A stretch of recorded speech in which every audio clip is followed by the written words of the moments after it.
Hello, welcome to my channel. I'm Claire, this is Purple Poppy, and it's great to have you here with me today.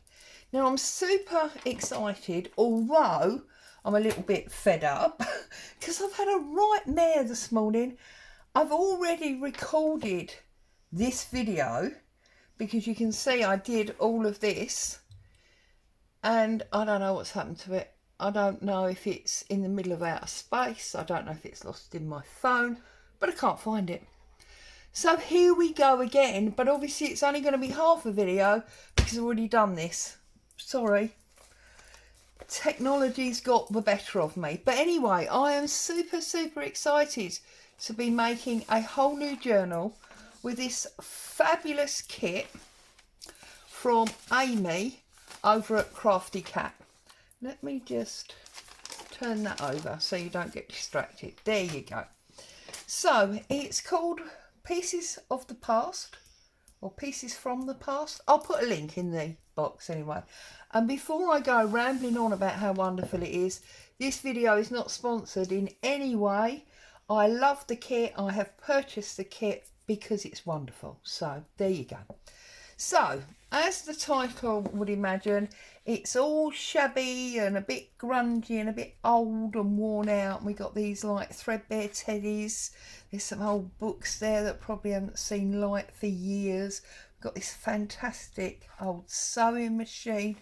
And she's made them in such a way that they're sort of faded, so they look like worn out photographs. So the reason it's got a folding is from the last video, so I'll explain that again in a minute.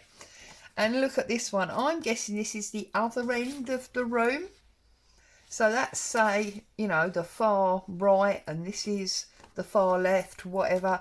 But again, you know, you've got dormers letting light in, and it's all, you know, faded. It's just fabulous.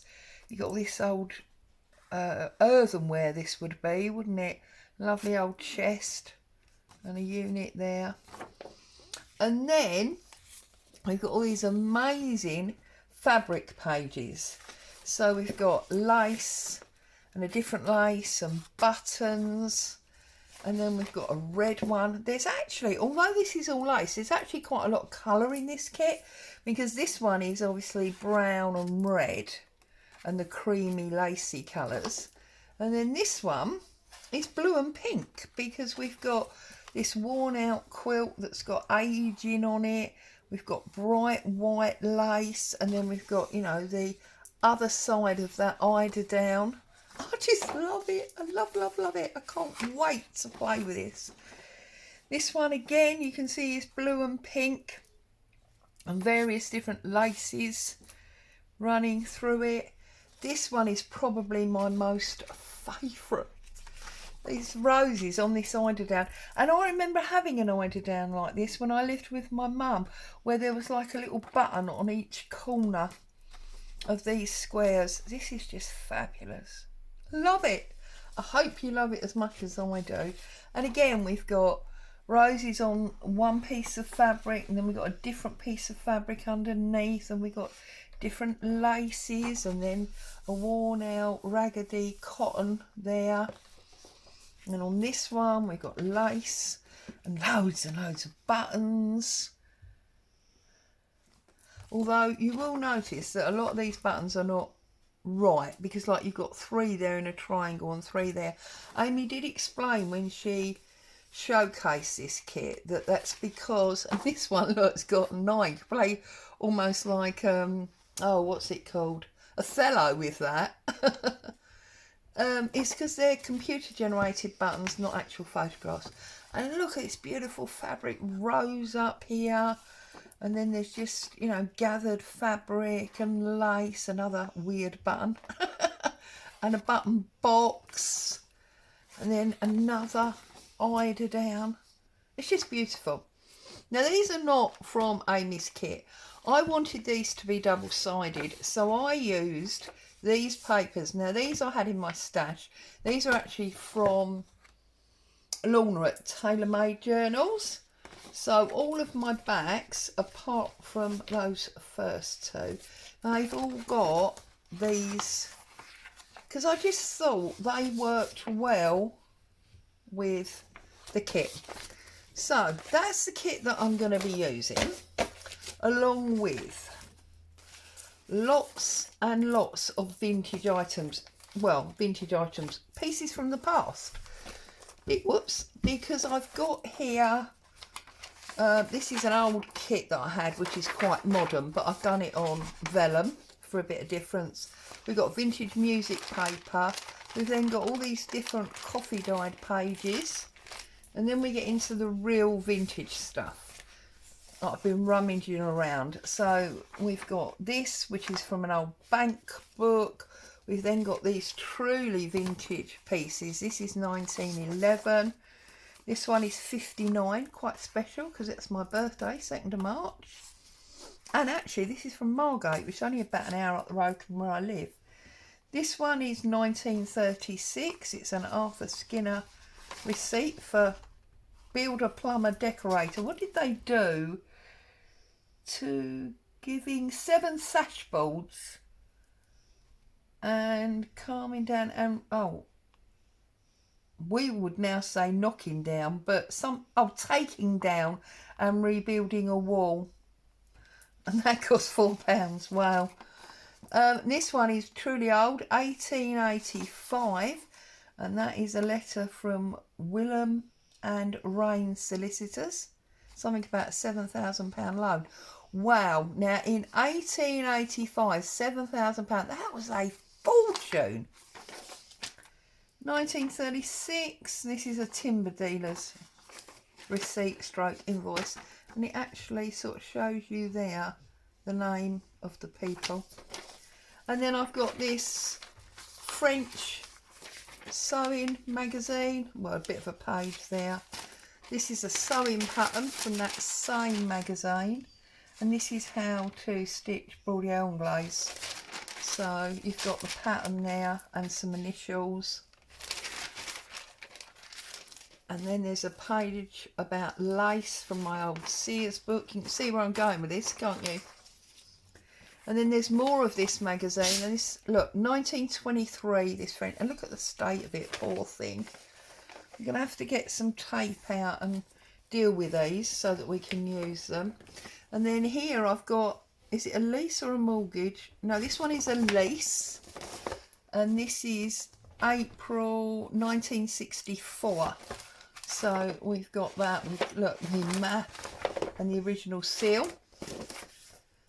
We've got a ledger page from 1926.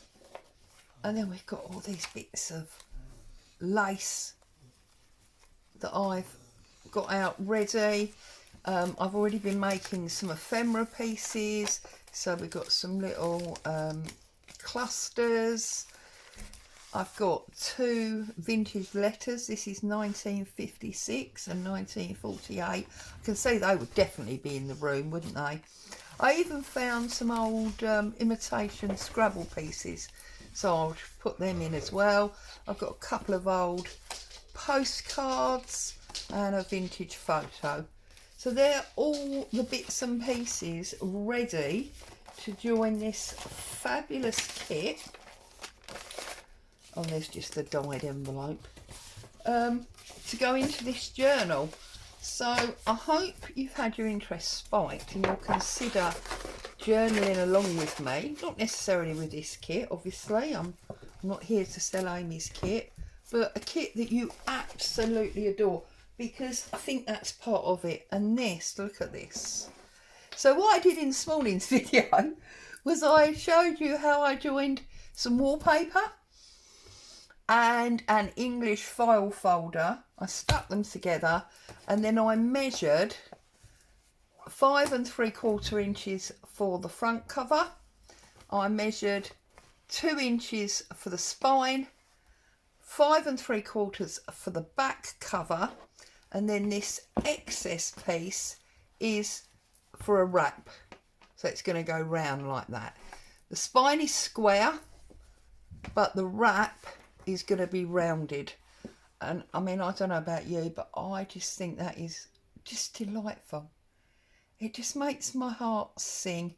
This is maybe a little bit light white now with all that colour behind it.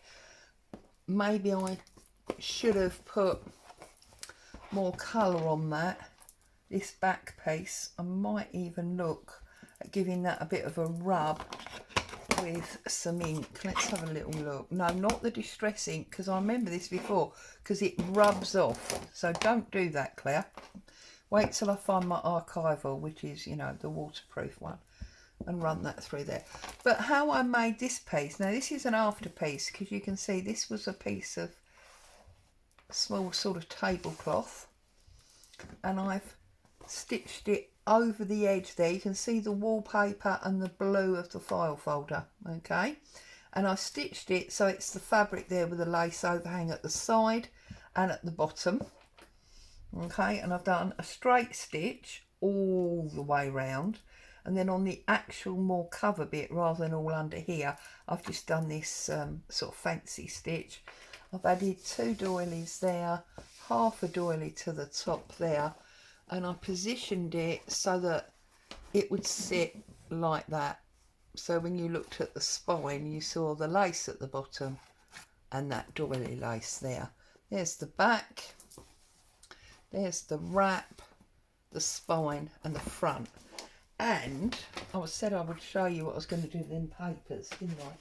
So for my cover, I want to make like fly cover pages. So obviously not, but we'll have our journal block in the middle there like that in the spine, and then this page I want to be the entrance to the room.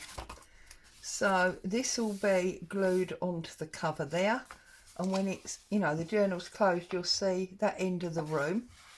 And then when we go to the back, we'll have the same thing, because that will go up to the spine, that will go on there, and when that's closed, you'll see the other end of the room.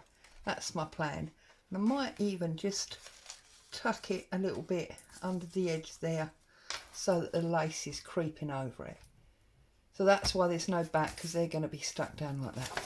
So there you go. That's my plan. I hope you've got some inspiration for what's going to happen with this fabulous kit. And if you're a lace lover like I am, and things from the past, these teddy bears, then I hope you'll craft along with me. I'm not going to be here with it every day. It's going to be quite a long running thing. Probably, I don't know, once a fortnight-ish, something like that. I'm not going to do it all on camera. I will do some, you know, just in the evenings and what have you. But I will keep jumping in to show you updates.